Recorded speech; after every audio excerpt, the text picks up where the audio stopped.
Hello guys, ഇന്ന് day 9 ആണ്. അപ്പോൾ നമ്മൾ രാവിലെ തന്നെ റെഡി ആയി. ഞാൻ പിന്നെ കഴിഞ്ഞ വീഡിയോ പറഞ്ഞായിരുന്നു ഈ പ്രാവശ്യം ഓൺ വോയിസിൻ്റെ ഇടാമെന്ന്. അതെന്തായാലും ഇടാം കേട്ടോ. പിന്നെ ഇന്ന് ഇമ്മ്യൂണൈസേഷൻ ഡേ ആയിരുന്നേ. ഹായ് ഗായ്സ്, നമ്മളിന്ന് ഫീൽഡിൽ പോകാൻ പോവാണ്. ഞങ്ങൾ രണ്ട് മാത്രമല്ല, ഒരു ഇമ്മ്യൂണൈസേഷൻ നിന്ന് ഞങ്ങളിന്ന് ഫീൽഡിലാട്ടോ പോകുന്നത്. ബൈ. ഈ ചേച്ചി നമ്മളെന്നും കാണാം കേട്ടോ ഫീൽഡ് പോകുന്ന നേരത്ത്. അപ്പോൾ ചേച്ചി നമുക്ക് ടാറ്റയൊക്കെ തന്നെ. പിന്നെ നമ്മുടെ ആശ വരാൻ വേണ്ടി നമ്മൾ കുറേ നേരം വെയിറ്റ് ചെയ്തൊക്കെ നിന്ന്. ഇന്ന് നമ്മുടെ കൂടെ വന്ന ആശ ജയാശയാണ്. പിന്നെ നമുക്ക് കുറേ ഫ്രൂട്ട്സൊക്കെ കിട്ടിയിട്ടോ ഇന്ന്.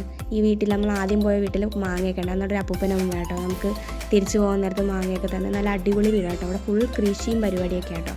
പിന്നെ നിങ്ങളൊന്ന് ശ്രദ്ധിച്ചാൽ നിങ്ങൾക്ക് മനസ്സിലാവും, നമ്മൾ ഈ കൃഷി ചെയ്യുന്ന സമയത്ത് ചില പ്രാണികളൊക്കെ വരാതിരിക്കാൻ വേണ്ടി ഇതേപോലെ ബോട്ടിലൊക്കെ കിട്ടില്ല. അതിലൊക്കെ ഈ കൊതുകിൻ മുട്ടയിടാനുള്ള ചാൻസ് കൂടുതലാട്ടോ. പിന്നെ കുറേ വീട്ടിൽ നിറയെ പൂക്കളും നല്ല അടിപൊളി വീടുമൊക്കെ ഉണ്ടായിരുന്നേ. പിന്നെ നമ്മൾ ക്ലോറിനേഷനും കൂടെ ചെയ്തായിരുന്നു കേട്ടോ അതിൻ്റെ ഒപ്പം. പിന്നെ കുറേ അമ്മമാരൊക്കെ കണ്ട് അവരോട് സംസാരിച്ചു. പിന്നെ ഞാൻ കഴിഞ്ഞ വീഡിയോയിൽ ഇട്ടിട്ടുണ്ടായിരുന്നു, ഈ കളർ മീനെ പോലത്തെ മീനെയൊക്കെ വളർത്തിക്കഴിഞ്ഞാൽ ഈ പറഞ്ഞ പോലെ കൊതുമോട്ടൊന്നും ഉണ്ടാകത്തില്ല. ഈ ഗുരു ആണെങ്കിൽ ഈ കല്ലും പിടിച്ച് പോകണം എന്താണെന്നറിയാമോ ഗൈസ്, നമ്മുടെ മുമ്പിൽ ഒരു പട്ടീനെ കണ്ടായിരുന്നു. അപ്പോൾ ആ പട്ടി നമ്മളെന്തെങ്കിലും ചെയ്യുമോ, ഒരു തുടൽ പൊട്ടിച്ച് വന്ന പട്ടിയെന്ന് തോന്നി കണ്ടിട്ട്.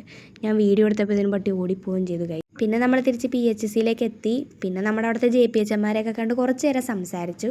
പിന്നെ തിരിച്ചൊരു 3 മണിയായപ്പോഴത്തേനും നമ്മൾ ഹോസ്റ്റലിലേക്ക് പോകുന്നേ. അപ്പം ബായ്.